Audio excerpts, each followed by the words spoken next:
em Gálatas. Abra sua Bíblia em Gálatas, capítulo 6. Amém? Vamos estar de pé nessa hora. Na Igreja dos em Cristo, quando nós lemos a palavra do Senhor, vamos colocar de pé.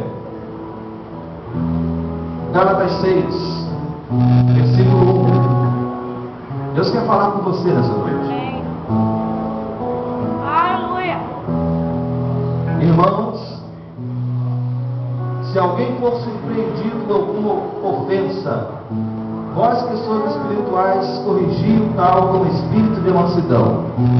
Mas olha para ti mesmo, para que não sejas também tentado. Levai as cargas uns dos outros, e assim cumpris a lei de Cristo. Se alguém pensa ser alguma coisa, não sendo nada, engana-se a si mesmo, mas promove cada um a sua própria obra. Então, terá motivo de glória só em si mesmo, e não em outro. Pois cada qual leva o seu próprio fardo, e o que é instruído na palavra, reparta todas essas boas coisas com aquele que o instrui. Não vos enganeis, Deus não se deixa escarnecer. Tudo que o homem semear, isso também ceifará. O que semeia na sua carne, na carne ceifará a corrupção, mas o que semeia no Espírito ceifará a vida eterna. Aleluia! Glória a Deus. Aplauda o nome do Senhor essa noite. Aplauda o nome do Senhor. Deus está aqui, amém? Deus está aqui e quer falar com você nessa noite, em nome de Jesus. Muitas das vezes nós achamos que somos os donos da verdade. Muitas das vezes achamos que sabemos muita coisa sobre Deus. Muitas vezes achamos que sabemos muita coisa sobre o amor, sobre a misericórdia, ou sobre o agir de Deus na vida do homem. Mas todos nós somos falhos. Mas Deus nos ama. Aleluia. No meio das nossas falhas, dos nossos problemas, das nossas dificuldades, das nossas imperfeições. Mesmo assim, Ele sabe que nós temos valor. Mas nós temos que estar preocupados com a obra que alguém está fazendo ao nosso lado. Deus, Ele tem um milagre para a vida de cada um. Para cada um, Deus chamou para algo especial, algo diferente. Para cada um, Deus preparou um ministério, algo maravilhoso para a sua vida. E quando muitas das vezes nós queremos trilhar um caminho diferente do caminho de Deus, comecemos a tropeçar. E muitas das vezes, quando tropeçamos, estamos tão desorientados que muitos acabam de nos derrubar. Mas quando você vê alguém trilhando um caminho errado, mesmo achando que está trilhando um caminho certo, tenha amor para essa pessoa, traga ela para o caminho da verdade, porque todos nós temos problemas. Nós vemos aqui Paulo instruindo uma jovem igreja a andar no caminho a qual Deus determinou. Deus traçou caminhos e ministérios para todos nós, e muitas das vezes nós queremos trilhar o caminho errado. Deus hoje falou comigo, e Ele me disse: olha, aquele que eu chamei para uma coisa, não adianta tentar fazer outra, porque não será bem sucedido. Meu irmão, aquele que Deus chama para evangelista, não adianta tentar ser pastor. Aquele que Deus chama para ser pregador, não adianta tentar ser cantor. Aquele que Deus chama para ser um ministrador ou um ensinador, não adianta querer tentar dançar, porque você vai estar trilhando um caminho que não é o caminho que Deus traçou para a sua vida, e o seu ministério vai estar equivocado. E muitas das vezes as pessoas não vão ter paciência com você. Muitas das vezes você vai causar alguns danos, alguns prejuízos, algumas dores de cabeça em muitas pessoas, porque você tem traçado caminhos que não são os caminhos de Deus. Mas nós temos que compreender e amar e trazer e ajustar essas pessoas. Aqui Paulo fala que não adianta você tentar viver o ministério do seu irmão. Deus tem um mistério para a sua vida. Deus tem algo para você, e é você que vai desenvolver esse ministério. não será outro. E se você não fizer, outro não vai fazer e vai ficar parado. Eu quero dizer algo para você, meu querido. Tudo aquilo que você planta é aquilo que você colhe. Se você vê alguém andando num caminho errado, num caminho diferente, num caminho tortuoso, e você não tem compaixão para trazer essa pessoa para o caminho da verdade, então você tem deixado que o mal use a sua vida. E aqui diz que aquele que planta na carne ceifará. Sabe o que é plantar na carne, irmão? São intrigas, dissensões, cachorrices, como diz a Bíblia, fofocas, problemas, pessoas que tentam puxar o tapete daquele que está ao seu lado, pessoas que estão incomodadas com o crescimento espiritual do irmão que está ao seu lado, pessoas que estão incomodadas com o brilho que está sobre a vida daquele irmão. Mas, querido, todos têm um ministério importante diante de Deus. Você não é maior nem menor do que seu irmão, você só faz algo diferente, e Deus te ama, independente dos seus defeitos, independente das suas imperfeições. Deus tem um ministério para a sua vida. Ele te chamou para algo, e isso que Ele chamou você para fazer, está muitas das vezes por fazer, porque você não tem atentado para aquilo que Deus quer. Eu sou falho, mas Deus me ama, e eu vou fazer a vontade do Senhor. E as almas serão salvas, e os grilhões serão quebrados, e os portões serão abertos, e o poder de Deus será derramado sobre a sua vida. Aquele que semeia na carne vai receber ou colher a corrupção, tudo aquilo que é de ruim.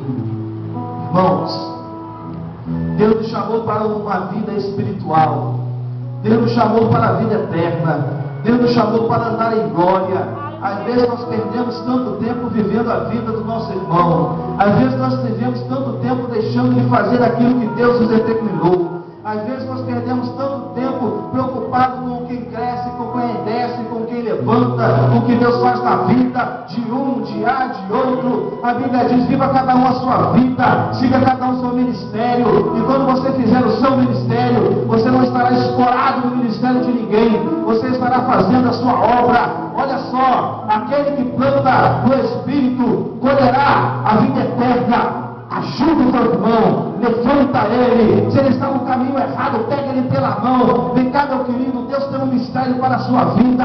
Você é importante, você é abençoado, mas você tem traçado o caminho errado. Muitas das vezes, irmãos, muitas das vezes até mesmo com boa vontade, nós temos lutado contra Deus, nós temos recalcitrado contra os aguilhões de Deus. Saulo de Tarso era um homem justo, era um homem bom, era um homem seguidor da lei, mas ele estava equivocado, ele estava perseguindo Deus. E ali Deus apareceu para ele na estrada de Damasco e falou: olha, Saulo, Saulo, eu sou Jesus, aquele que você persegue. Você está fazendo tudo errado, mas eu vou te trazer para o caminho da verdade. Faça isso na vida do seu irmão. Se ele está andando no caminho errado, se ele está trilhando um caminho de discórdia, se ele está trilhando um caminho que está atrapalhando ou incomodando as pessoas, não fique irado com ele, porque ele é importante, porque ele é bom, porque Deus tem o ministério da vida dele, porque ele vai ser uma bênção na vida da igreja e na sua vida também.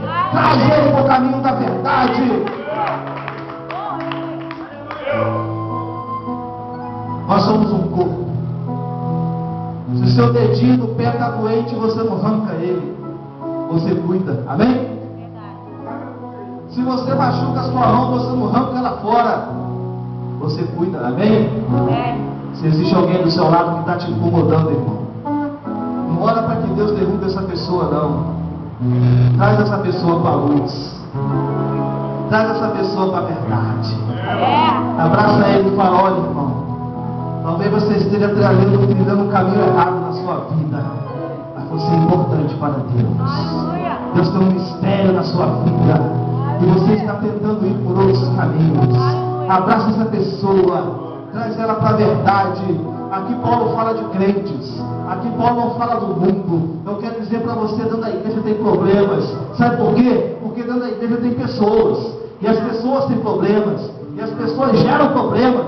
Mas nós temos que aprender a conviver com os nossos problemas. se você tem um filho, se você tem um irmão, e ele te traz dor de cabeça, você não institui ele. Não, você tenta conviver com seu irmão. Na igreja também não é diferente. Nós não devemos ser inimigos uns dos outros. Nós não devemos ter dissensões uns dos outros. Nós devemos amar uns aos outros, como Cristo nos amou, com todas as imperfeições, com todos os defeitos, com todos os problemas, porque nós devemos nos amar acima da realidade, ou talvez até mesmo da compreensão. Jesus juntou os seus discípulos antes de ser assunto aos céus e disse: um novo mandamento eu vos dou. E ele resumiu toda a lei e os profetas, e ele resumiu todos os evangelhos, e ele falou: olha, esse é o mandamento. Amai-vos uns aos outros, como eu vos amei. E aí então, verão que vocês são os meus seguidores. A mágoa, a tristeza, as feridas têm minado a fé de muitas pessoas. Tem pessoas que estão magoadas com as outras dentro da igreja e não conseguem crescer espiritualmente. Elas aprisionaram alguém ali no seu coração e não conseguem perdoar ou liberar essa pessoa. Eu fico imaginando Cristo naquela cruz, como Ele nos ensinou. E Ele olhava para aquelas pessoas não com ódio, não com angústia, não com raiva, mas Ele olhava para aquelas pessoas com o olhar da misericórdia e Ele dizia: Pai, perdoa-os. Eles não sabem o que estão fazendo. Semelhantemente, Estevão, que aprendeu a palavra de Deus, no momento do seu martírio, ele olhou para aquelas pessoas. E a Bíblia diz que sua face era como a face de um anjo. E ele olhou para aqueles homens e falou: Senhor, não coloque sobre eles esse pecado. Você sabe o que é isso, irmão? É a certeza da vida eterna. É a certeza que ali mesmo entre aquelas pessoas poderia haver alguém que seria uma bênção para a vida da igreja. Que seria uma bênção, aquelas pessoas não teriam que ser destruídas, mas teriam que ser instruídas e salvas e colocadas no caminho da verdade. Estevão estava certo, porque ali estava Saulo de Tarso, e as suas vestes foram jogadas aos pés de Saulo de Tarso. E ele ali consentiu com a morte de Estevão. Mas Estevão não amaldiçoou a Saulo. Ele ensinou a ele que ele estava no caminho errado e que ele deveria mudar. Irmãos, nós, como servos amados de Deus, como filhos de Deus, devemos aprender a amar. Pegar o ferido e sustentar em nossos braços e ajudá-lo a se levantar. Pegar aquele que está no caminho errado, trilhando o caminho da mentira, e trazer ele para o caminho da verdade, da luz, despertar ele. O amigo não é aquele que bate nas costas e fala assim: vai lá, pula para o abismo. O amigo é aquele que pega, joga você na parede e bota: olha só, rapaz, acorda. Deus tem um milagre para a sua vida. Você precisa acordar. Levanta, tu que dorme, levanta no meio dos mortos. Deus tem um mistério na sua vida. Deus não chama ninguém à toa. Nada na presença de Deus acontece por acaso. Quando Deus chama alguém, quando alguém é salvo por Jesus, é para realizar uma grande obra. Eu quero dizer para você, meu querido, Deus tem um milagre para a vida de cada um que aqui está. Você crê nisso? Você crê que Deus tem um milagre, Deus tem um ministério para você? Deus tem um ministério. Às vezes nós olhamos para as pessoas e achamos que elas são pequenas, mas Deus sabe quem as pessoas são, amém?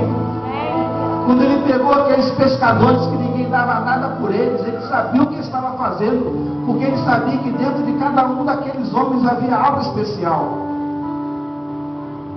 E ali, quando Paulo chamou aqueles homens gregos e de outras nacionalidades, as pessoas ficaram espantadas, como Timóteo, como Apolo, né? E como outros seguidores de Paulo. se escandalizaram, mas Paulo sabia que Deus tinha um mistério na vida desses homens. E eles fizeram coisas extraordinárias, grandiosas. Lucas, Marcos e outros mais seguidores que cresceram, que se desenvolveram, que tiveram uma chance. Nós não podemos desprezar ninguém. E muito mais ainda, nós não podemos nos desprezar.